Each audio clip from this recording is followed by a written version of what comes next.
I'm Jason with Comfort Masters of North Alabama LLC, and if you're watching this video, I'm going to assume that there is a high likelihood that you are shopping for a new air conditioner, and someone that you know has asked you to watch this before you make a decision. Now, they've done that because they know that the HVAC service industry is one of those places that it is way too easy to be taken advantage of. So if you want to know what I have chosen as my top 5 red flags to avoid being taken advantage of, go ahead and watch this video. I got my notes here to keep me honest. First red flag, are they really local? A lot of times what you find is that these long-time businesses that have been in your town for, in many cases, as long as you've been alive, have been bought out by massive out-of-state corporations. Same name, new ownership.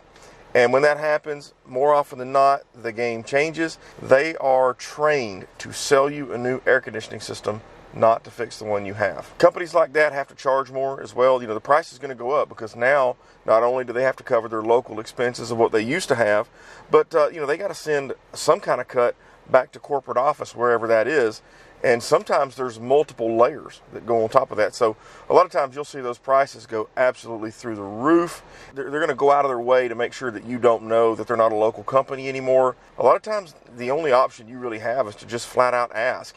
And so that's my advice to you. If you're shopping, ask, hey, are you local? See if you get a straight answer and kind of, maybe go with your gut on what their response is. Another dishonest trick that I'm going to talk about is the fake Google Maps pin. And a lot of companies use this when they want to get into a market that, maybe is an hour or so away from where they are. And what they'll do is essentially use a fake Google Maps pin that is, located at maybe a buddy's house or even an employee's house. But you got to ask yourself, if you're having trouble finding work in your own market, why is that? It's possible that they're from an area where there just isn't much of a market, and so they're reaching out to your area. But it's also possible that they've tarnished their reputation in their own markets. They're going to pass off as being a local business, maybe even your neighbor. Red flag number 2 is what I call the closer. Now here's how this whole little scam works. The first tech, as soon as he gets on site, he calls into the home base with your model and serial number, and they immediately begin looking up the information about that system. If it's more than 7 or 8 years old, they are going to tag you as a replacement candidate, and they're not really interested in making a repair on your air conditioner. The first technician stalls while they have sent out or dispatched the closer to come to your house, and then he walks in your living room and it becomes high pressure sales. There's going to be all kinds of scare tactics about this thing's about to go any day and blah, blah, blah, blah, blah. They're going to beat you over the head with an inflated repair cost. They use that high number to make you believe it's a good idea to just go ahead and replace the system. And they're watching for your body language, and of course their favorite thing to do is to offer you low monthly payments. If you're able to kind of resist the pressure, eventually they'll cave themselves and they'll have someone come do the repair, but at that inflated price. Be ready for this one. Well, we got all these pricing that is only good for today. and if you don't let me know by close of business today, then these prices are no good. If you get that spiel, almost guaranteed you are dealing with the closer. Get that guy out of your house and get another company out there for a second opinion. Red flag number 3 is not necessarily a red flag. And that's what we call in the business stand in a van or one chuck in a truck. That is your company that is one-man show. Now, everybody had to start somewhere. So I don't necessarily want you to take away from this that I'm saying all one-man show companies are bad companies. They are not. Now, before I get into all the cons about standing in a van, let me talk about some of the pros. Number 1, you are going to be dealing directly with the owner of the company. There is high likelihood that the owner of the company is highly motivated. He usually charges fair prices, usually. Oftentimes, your stand in a van will take on jobs that other larger companies will not take on. For example, we won't do it anymore. We used to do it when we were really small. You bought your own air conditioner and want us to install it. We see it as too much risk for us today, but oftentimes you're standing in a van, you're chucking a truck. That is the perfect company for you. But he doesn't come without some risks as well. Standing in a van can get burned out, and a lot of times when he burns out, he shuts down.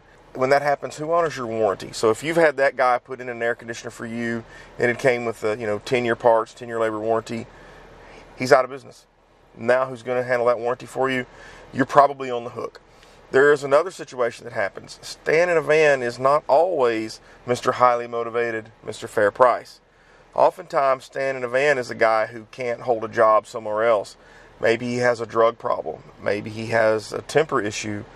The ones that I know that are big problems, you see them pop in and pop out of the business, have problems stealing from the companies that they work for. Generally speaking, one-man show will not stay a one-man show very long if they're very good, with a handful of exceptions. Sometimes they just want to stay small, but please understand that can be a red flag.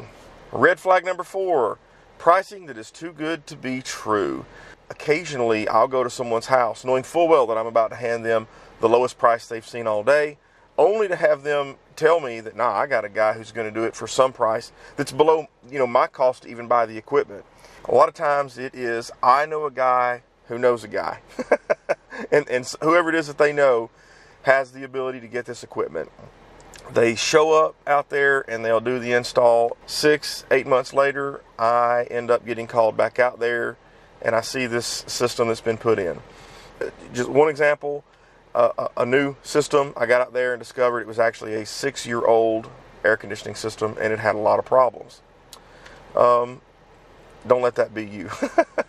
Another one was, I went out to a home that had a 4-ton Goodman condenser with the data tag removed. Inside the home, we had a 2.5-ton York air handler. So those are 2 components that go together to make one air conditioning system. These 2 system components are never going to work together. They were never designed to work together. And you could tweak it and mess with it to make it work good enough to make someone believe it's going to work long enough for you to get going. And the only way to fix that is to take it all out and start over and do it the right way. That guy didn't actually save any money. He cost himself more money in the long run. Now, chances are, somebody out there somewhere can find a guy like that who can get jobs done crazy cheap. It does happen.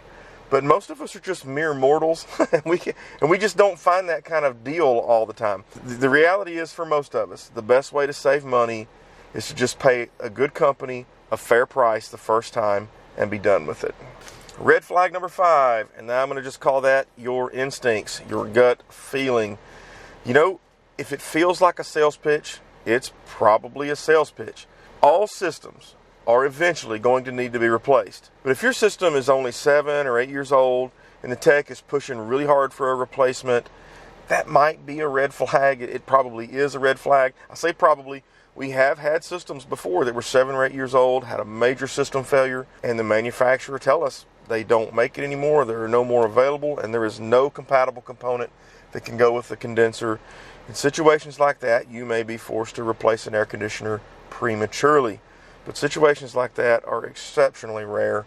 So I would advise you, if you find yourself in that situation, don't be afraid to get a second opinion.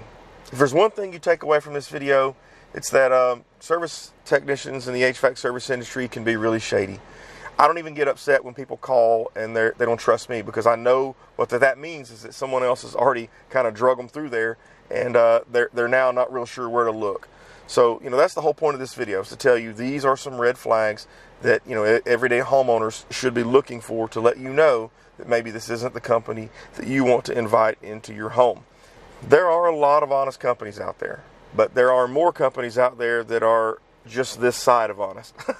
So what I'm going to say is, if you don't know who to call and your air conditioning system's down, hopefully, the whole point of this video is to give you some advice to arm you for that battle.